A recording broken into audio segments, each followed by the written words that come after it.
Cameroon, Bandou, Africa, Bandou, to the world, Bandou.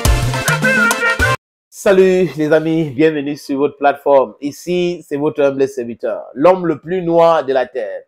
Le Bamendaman, le Ekonaman, le Ngiman, le Bakureman, en pratriso, yo anglophone, brother. L'homme qui dérange, I have a thick skin. Pour ceux qui ne sont pas contents, désabonnez-vous tout simplement. Si vous pensez que je devrais vous suivre dans vos méchancetés, sachez que ce n'est pas ici. Non. Je suis foncièrement contre Eto'o quand il soutient Paul Biya. Je vous le dis, et c'est clair. Mais, quand on parle football, je connais les braconniers. Ces braconniers-là, comme Ateba il le disait hier, c'est ça ici. Le mouvement sportif camerounais pris en otage par des braconniers. Nous sommes en 2011. 2011. Eto'o fils ne s'intéressait pas. Il était encore en activité, il était joueur. De quoi encore à l'Inter de Milan. Il devait partir à Angui Makachkala, mais il était encore à l'Inter de Milan. Donc, nous sommes en 2011. Les mêmes gens qui étaient là en 2011 sont en train de parler de la mal-gouvernance, mal-gestion de football. Et vous, pourquoi vous croyez que c'est simple? C'est de la plaisanterie.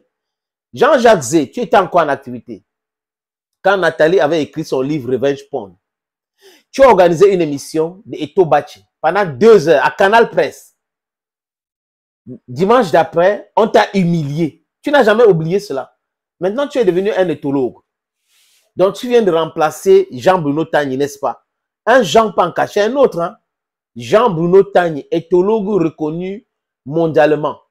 Et Jean-Jacques Zé, ancien éthologue, redevenu éthologue et qui veut déclasser Jean-Bruno Tagny. Il faut le faire, les amis. Là, ces émissions, c'est Eto'o matin, Eto'o soir. Eto'o a détourné, aurait détourné. Il essaie de donner des leçons de gestion à Samuel Eto'o fils. Jean-Jacques, tu te moques de toi avec les plaisantins que tu invites souvent sur ces plateaux. Il y a des gens sérieux que tu invites souvent, mais la plupart du temps, tu laisses la parole aux plaisantins qui viennent raconter de boubard. Lorsqu'une question est posée qui concerne la gestion des fonds et que vous avez des réponses, c'est les données, les dates, les documents, les chiffres, les lois. Si l'argent est passé par un compte privé, vous devez pouvoir nous dire quelles sont les dispositions qui permettent que cela soit possible et quels ont été les leviers actionnés pour mettre en branle ces dispositions. Une fois que vous l'avez dit, vous faites taire ceux qui ont pensé que cet argent aurait pris une autre destination. Si vous avez des comptes par lesquels l'argent a transité et que c'est traçable parce que rien ne peut être caché en matière de transactions financières, surtout à l'international, ce n'est pas la tontine. Oui. Ce n'est pas la tontine, c'est des banques sérieuses. On peut savoir que l'argent a été déposé à telle heure, il y a eu un retrait à telle heure, il y a eu un transfert à telle autre heure et quels en sont les bénéficiaires. Si quelqu'un allait prendre cet argent-là, il y a des traces et la meilleure réponse, c'est de venir avec ces éléments tracés. Une autre chose, on a vu une autre communication, dit-on, du comité d'urgence, qui dit que oui, ça a été fait avec l'accord du comité d'urgence qui est au courant. Mais c'est encore une réponse incroyable. Vous étiez au courant veut dire quoi juridiquement? Des pieds plats de la communication. Vous étiez au courant veut dire quoi juridiquement? Comité d'urgence, vous avez donné quitus au président de la fédération de recevoir cet argent dans son compte. Où est le papier? Où est la résolution sur laquelle est fondée cette transaction, cette autorisation? Le comité d'urgence s'est réuni quand? La résolution, telle résolution a donné ce quitus et voilà comment ça a été mis en œuvre. Est-ce que le quitus en question disait que l'argent va se reposer dans ce compte qatari appartenant à un individu ou alors il y avait une suite qui permettait que l'argent arrive à la destination finale parce que la destination finale, ce sont les comptes de la Fédération camerounaise de football. Le comité d'urgence n'a donné aucune donnée justement sur le lieu où se serait tenue une réunion, sur le mode. Ça pouvait être, comme on dit, en visioconférence, ainsi de suite. Mais les résolutions doivent être connues. Résolution numéro 1, numéro 2, numéro 3, voilà ce qui a été dit et voilà comment ça a été mis en œuvre. Mais le communiqué du comité d'urgence, on peut le lire et le relire, ne mentionne rien.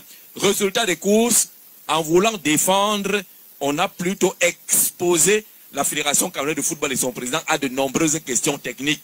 L'aspect évoqué n'a rien à voir avec les sentiments. Oui. On n'est pas là pour embrasser les gens. On Ça nous intéresse même non, pas. ça ne nous intéresse pas. Faire les bisous aux gens, ça nous intéresse pas, on n'en a pas besoin. Il faut répondre à des questions techniques par des réponses techniques. Comment est-ce que l'argent a été géré? Pourquoi est-ce qu'il s'est retrouvé là-bas, dans ce compte-là? Quelles sont les dispositions de la loi, des règlements, des statuts de la fédération qui prévoient que ce genre de transaction soit possible, ainsi de suite. Et quand vous venez avec ce genre de réponse, vous les plaquez, tout le monde va se taire et non une menace de timbre pour une quelconque plainte. Vous-même, quand vous écoutez Jean-Jacques Zé et ses panélistes, vous pensez que quoi? Ça, c'est du Obama bis, non? Oui. Ça veut dire que les gars sont dans leur rêve, dans leur méchanceté. Ils sont dans leur, je sais pas, dans les petits réseaux là, comme d'habitude. Il a été là-dedans depuis très longtemps. Et tout le monde sait comment ça fonctionne. Du moins, nous, qui sommes de l'intérieur, on sait comment ça fonctionne, l'organisation de ces plateaux de débat. Hein. On sait qui paye quoi, qui envoie qui, dit quoi. Jean-Jacques, tu n'ignores pas. On est au courant de tout ça, ces méthodes-là. Bientôt, nous allons commencer à expliquer ce que tu avais fait hier. Pour que les gens comprennent. C'est pour cette raison que je vous parle tout le temps ici, les amis, de la qualité des gens qui essaient de dénoncer. Jean-Jacques Zé, par exemple, a déjà dénoncé la malgouvernance au Cameroun un jour, ou la gestion de Paul Biya, ou c'est des ministres qui viennent de son village. Jamais de la vie. Donc, on voit quelqu'un qui est un jouisseur, un profiteur, parce qu'il n'est pas là où les miettes vont tomber, ça commence à devenir un problème pour lui, et quelqu'un qui a toujours procédé avec des anciennes méthodes, et certainement, je peux me tromper, il faut qu'il vienne démentir. Peut-être qu'il reçoit de l'argent pour faire ça. Peut-être, je dis peut-être. Mais c'est quelqu'un qu'on connaît. On connaît sa moralité. Venir prétendre donner des leçons à Samuel Eto'o-Fils à travers des émissions interminables, des débats inutiles tous les jours, Eto'o ici, Eto'o là-bas, Eto'o ici. Trouve-toi un autre sujet. Il y a Issa Chiroma, il y a des autres, non? Tu peux parler d'eux, non? Thank you, friends. Aaron Gomi. Cameroon Bantu, Africa Bantu, to the world Bantu. Cameroon Bantu, Africa Bantu, to the world Bantu. Ici c'est chez nous,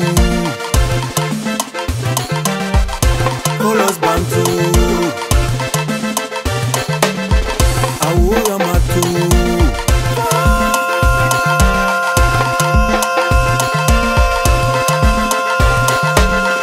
Cameroon